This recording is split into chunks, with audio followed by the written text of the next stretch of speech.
இவன் தான்மா நான் சொன்ன கெஸ்ட்.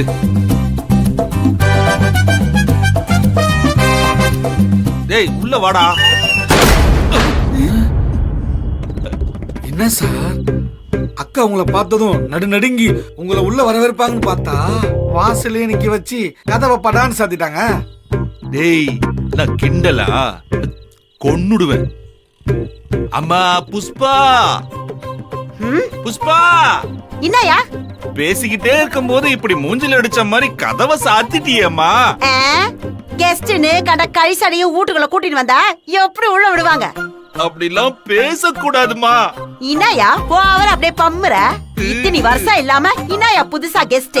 இவன் என் 8வது தாத்தாவோட 8வது பொண்ணுக்கு பிறந்த 8வது பையன்.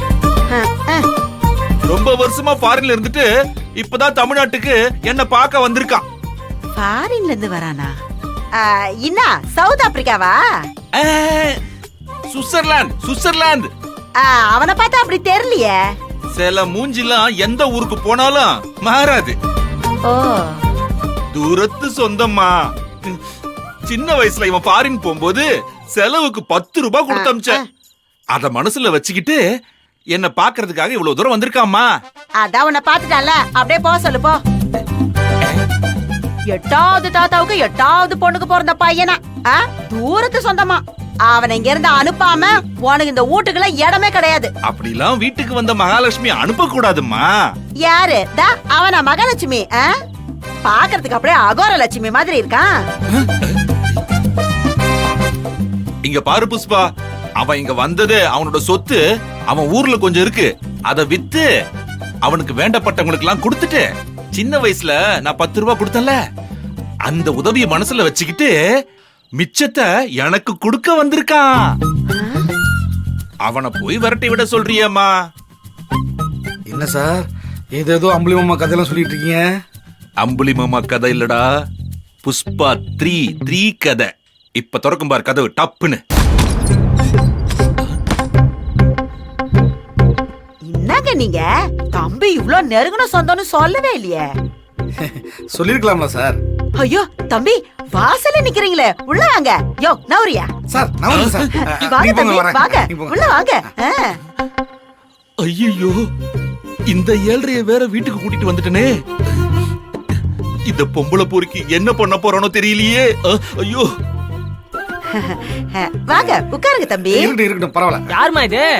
டேய் உனக்கு மாமாடா, அப்பாவோட சொந்தக்காரரு.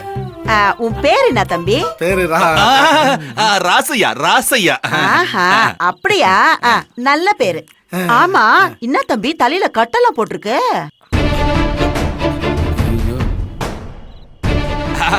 அது ஒண்ணு இல்லம்மா. ஊர்ல இருக்கிற சொத்தை வித்துட்டு பணத்தோட இங்க வந்து இறங்கனான்ல, களவாணி பசங்க 4 பேரு இவனை புடிச்சு அடிச்சு பணத்தை புடுங்க பார்த்தாங்க.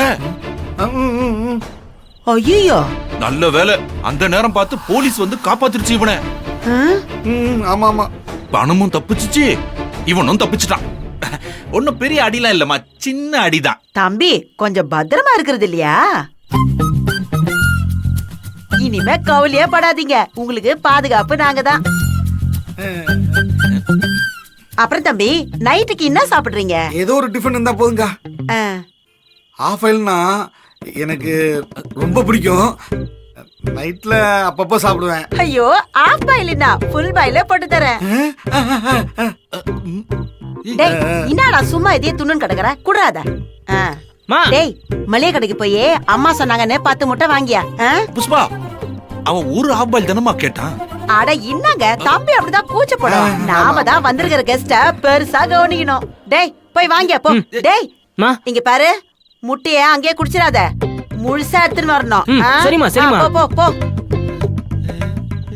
தம்பி முட்டை வாங்கிட்டு வர வரைக்கும் நான் போய் லெமன் ஜூஸ் போட்டு கொண்டு வரேன், குடிங்க. சரிக்கா சரிக்கா.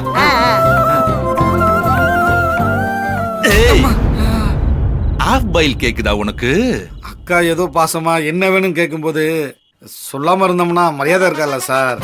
இதோட நிப்பாட்டிக்க, இல்ல மரியாதை கெட்டுடும். ஏய், இங்க இருக்கிற வரைக்கும் உன் பேரு ரகு இல்ல, ராசையா. ஏன் சார்? அந்த அன்பும் ஆனந்தியும் இங்க வந்து பிரச்சனை பண்ணும்போது உன் பேரு ரகுன்றத சொல்லிட்டாங்கடா. நீதான் அந்த ரகுன்னு அவளுக்கு தெரிஞ்சது. அவ்வளவுதான், உன் மேல சந்தேகம் வந்துரும். புரியுதா? தம்பி இந்தாங்க லெமன் ஜூஸ். தேங்க்ஸ்க்கா. குடிங்க. புஷ்பா, எனக்கு உனக்கு எதுக்கு? அவன் கடைக்கு போய் சும்மாவே வேடிக்கை பார்த்துன்னு கிடப்பான். நீ போய் சீக்கிரம் முட்டையை வாங்கி வா, போ போ. தம்பி ஏன் நின்னு குடிக்கிறீங்க? உக்காந்து குடிங்க, போங்க. சரிக்கா சரிக்கா.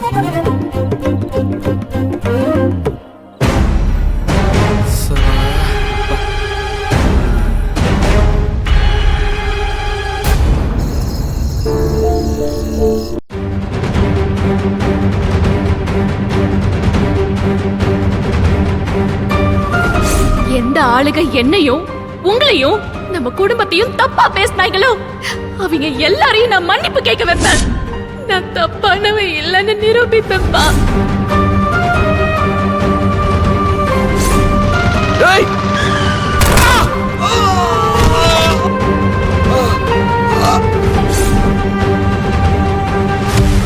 ரகு எங்க டாக்டர்?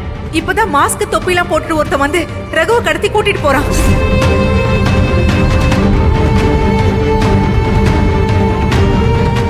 ஆனந்தி, உனக்கு துளசி போன் பண்ணிட்டு இருக்கா. அவங்க எதுக்கு பண்ணாங்க? ஹலோ ஆனந்தி, ரகு விஷயத்தை இப்பதான் கேள்விப்பட்டேன். மாமா சொன்னாரு. மனசுக்கு ரொம்ப கஷ்டமா போச்சு. உங்ககிட்ட பேசணும் போல இருந்துச்சு, அதான் போன் பண்ணேன்.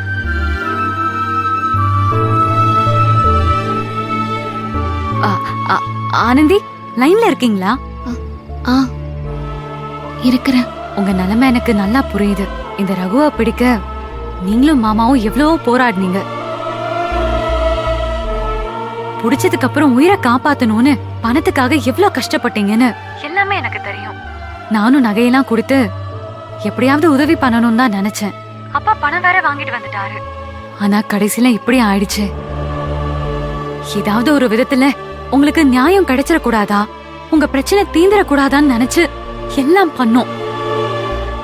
எல்லாம் சேர்ந்து வர நேரத்துல இப்படி நடக்கும்னு நான் எதிர்பார்க்கவே இல்லை ஆனந்தி. இந்த பிரச்சனையில நான் ஒரு மூணாவது மனுஷிதான். எனக்கே இத கேட்கும் போது வலியா இருக்கு. அப்போ உங்களுக்கு எவ்வளவு கஷ்டமா வேதனையா இருக்குங்கிறத என்னால புரிஞ்சுக்க முடியுது. அந்த ரகு ஓடி போயிட்டதால எல்லாம் முடிஞ்சிருச்சுன்னு அர்த்தம் இல்ல. நீங்க சோர்ந்து உட்கார்ந்துராதீங்க. தைரியத்தையும் நம்பிக்கையும் மட்டும் விட்டுறாதீங்க.